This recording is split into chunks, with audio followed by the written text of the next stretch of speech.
하나님 말씀 레위기 14장 30절에서 31절 말씀. 레위기 14장 30절 31절.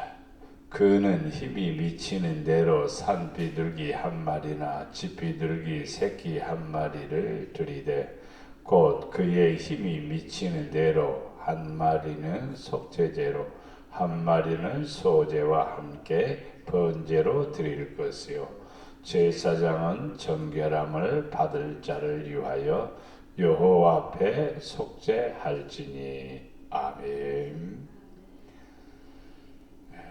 우리가 구약 성경에는 항상 하나님 앞에 제사 혹은 예배를 드릴 때에 핵심이 뭐냐면 제물이었습니다. 예물이 없이 하나님 앞에 제사 드리는 일이 없습니다. 항상 예배할 때마다 제물을 드렸던 것을 볼 수가 있습니다. 제가 오래됐습니다마는 과거에 전에는 헌금을 주일헌금, 오후 예배 때, 또 수요일 예배 때, 철야 예배 때, 예배 때마다 헌금했던 기억이 납니다. 그런 것들이 이제 부담이 되니까 지금은 거의 이제 안 하죠. 주일날만 헌금하고 그러죠. 또 이제 최대한으로 또 교인들한테 짐을 지지 않기 위해서 전보다 어려워서 짐을 안 지게 하는 건가? 옛날보다 우리가 못 사니까 짐을 지게 하지 않는 건가라고 묻는다면 그렇지는 않는 것 같아요. 옛날보다는 우리가 오히려 더 잘 살고 더 많이 가지고 있죠. 그럼에도 불구하고 짐을 안 지게 하는 거예요. 십자가를 안 지게 만드는 거예요. 십자가를 안 지고 주님을 따라가야 되느냐 묻는다면 그것은 아니죠. 예수님 분명히 말씀하기를 너희들이 나를 따라오려거든 십자가를 지고 따라오라고 그랬죠. 사람들은 할 수 있는데 안 하려고 하는 거죠. 이게 문제죠. 할 수 있는 대로 우리가 최선을 다하는 것이 믿음이고 또 하나님이 기뻐하시는 겁니다. 그래서 하나님을 섬길 때 마음을 다하고 뜻을 다하고 정성을 다하고 힘을 다하라는 네 가지의 원칙이 있습니다. 마음만 있고 뜻이 없으면 안 되고 뜻도 있어야 되고 정성도 있어야 되고 힘을 다해야 되는 거죠. 그럼 오늘 말씀을 통해서 성경의 사람들을 통해서 한번 살펴볼 수가 있습니다. 아벨의 제사를 받으시고 가인의 제사를 받지 않았대요. 왜 그랬을까라고 묻는다면 똑같이 예물을 드렸는데 왜 누구 것은 받고 누구는 안 받고 그러냐 이 말이죠. 아벨은 분명히 양을 치는 사람이고 가인은 농사하는 사람이니까 있는 그대로 하는 거죠. 양을 치는 사람은 양을 드리고 농사를 지었으니까 곡물을 드리는 거 당연한 일이죠. 그런데도 불구하고 하나님은 아벨의 제사는 받으시고 가인의 제사는 안 받으셨습니다.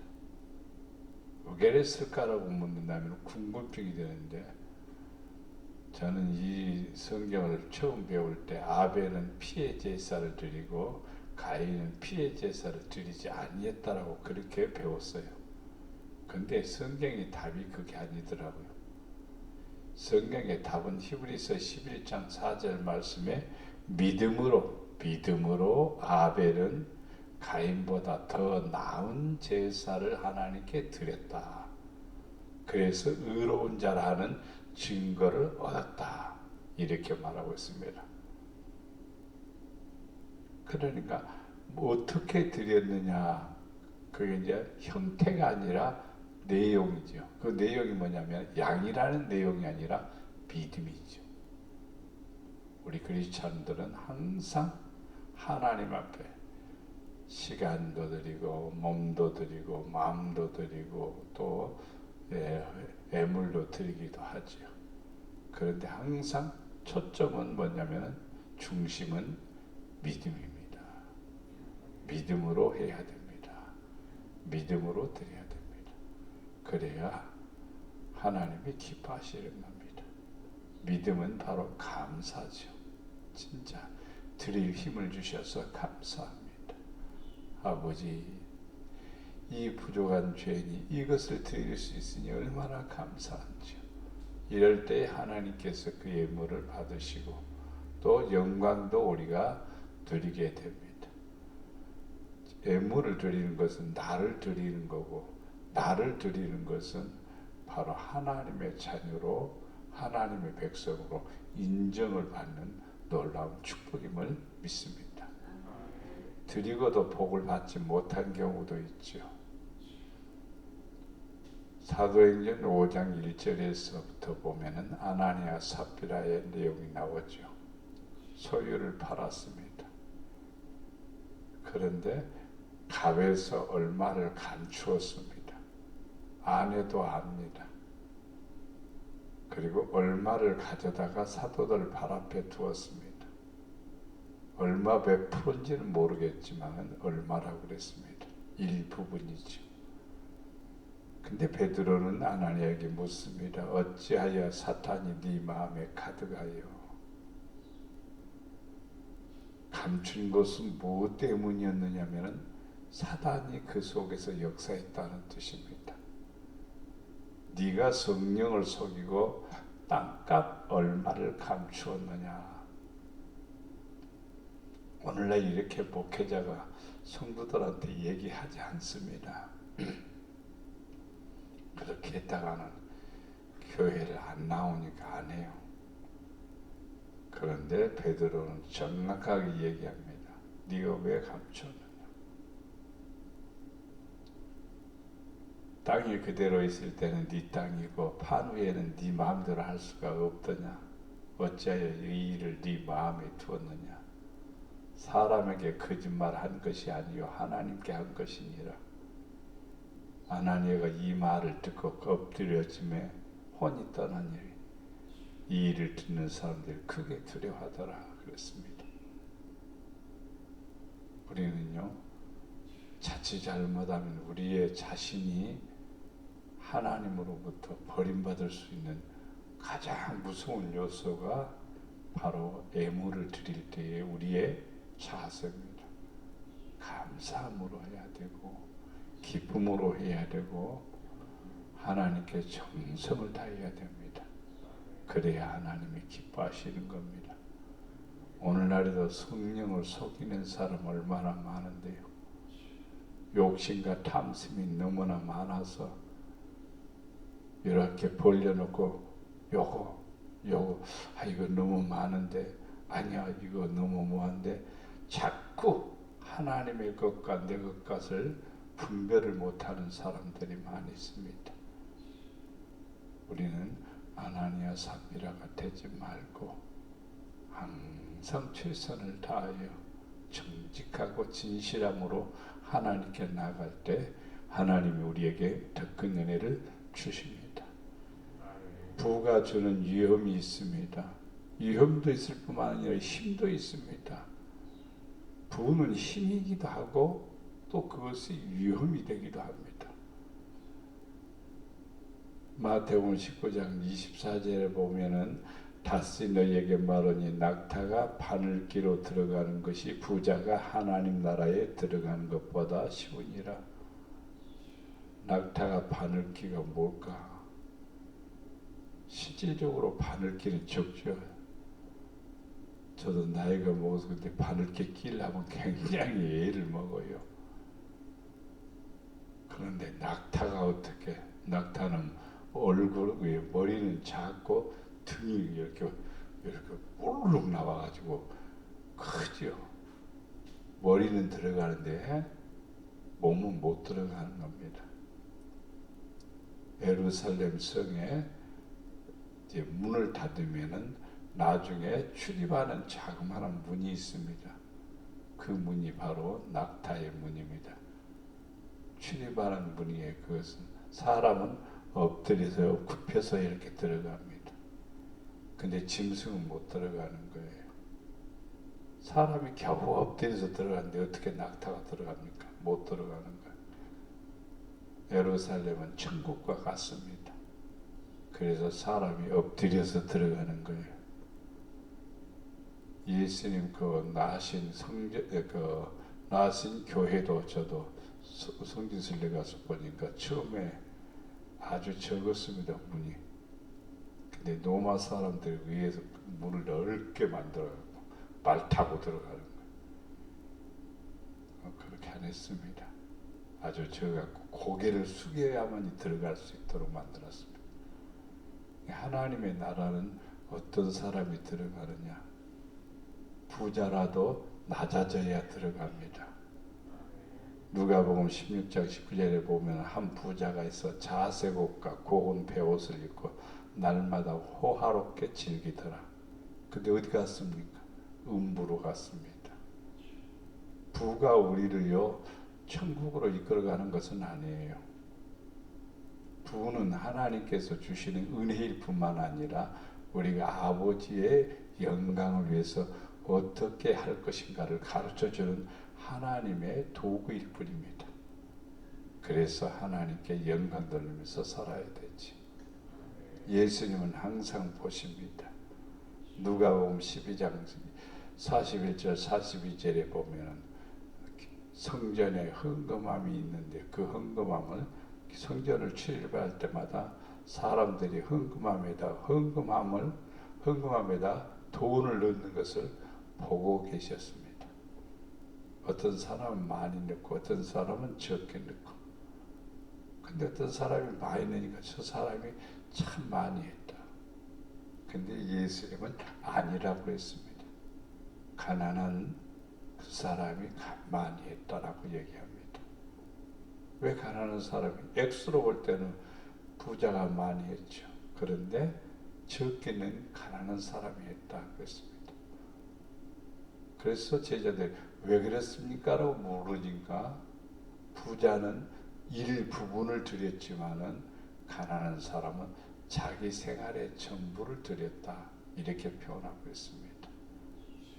어쩌면 가난한 사람은 하나님께 드림으로써 자기는 한 끼를 굶어야 되든지 아니면은 밥을 한 그릇을 못 먹고 절반만 먹어야 되는지 그런 상황이죠.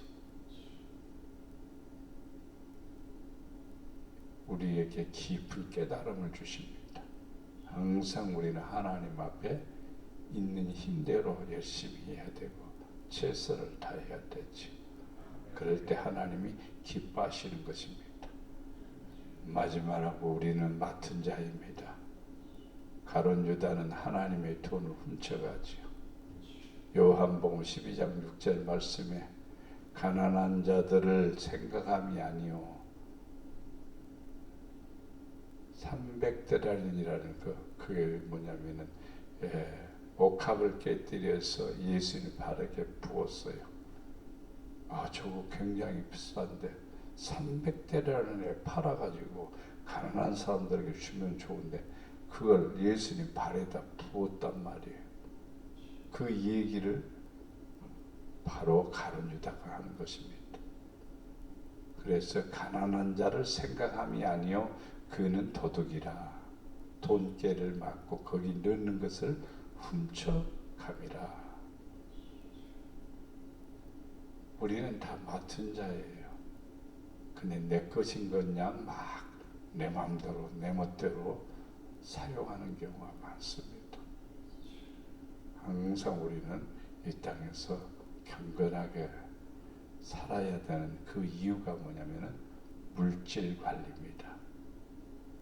사람들은 그러하죠. 말라기 3장 8절에 사람이 어찌하여 하나님 것을 도둑질하겠느냐? 도둑질 못하죠. 주인의 것을 종이 도둑질하면 큰일 나는 거죠. 그러나 너희는 나의 것 11조만이 나의 것인가? 아니요. 우리의 전체가 하나님의 것이요. 우리 몸이 하나님의 것이고 내 생명이 하나님의 것인데 일부분만 하나님의 것인 게 아니에요.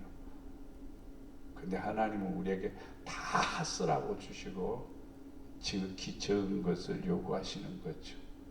그것은 우리의 마음을 원하는 것이고 우리의 진실을 원하는 것이고 우리의 믿음을 원하는 것이죠. 나의 것을 도둑질하고도 말하기를 우리가 어떻게 주의 것을 도둑질하였나이까 하는도다. 이는 곧 11조와 봉헌물이라. 우리는 하나님 앞에 기쁨이 되는 게 뭐냐면 나를 드리는 겁니다. 그럴 때 하나님이 최고로 기뻐하시고 우리에게 복을 부어주시고 우리에게 은혜를 허락해 주십니다. 열매가 떨어지지 않기 위해서, 온역이 오지 않기 위해서, 화가 오지 않기 위해서, 우리의 삶 속에 마지막에 하나님으로부터 내침을 받지 않기 위해서 재물 관리를 잘해야 되는데 어떻게 해야 되느냐?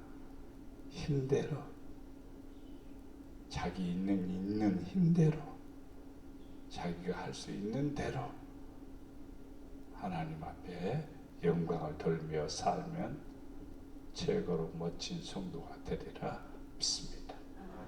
주여 주께 드릴 힘을 주신 것을 감사합니다.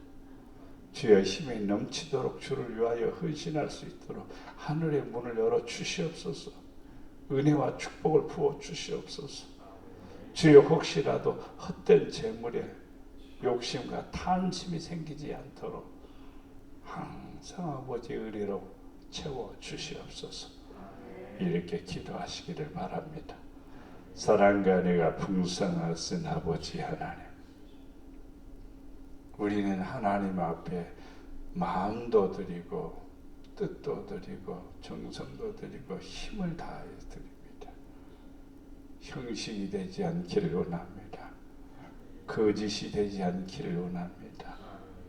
하나님 아버지 앞에 눈 감고 아웅하는 것으로 지나치지 않도록 주여 진실을 주시어서 정직함을 주시어서 믿음을 주시어서 아버지의 안에 사랑 안에 거하게 하시고 하나님의 뜻을 이룰 수 있도록 축복해 주시옵소서.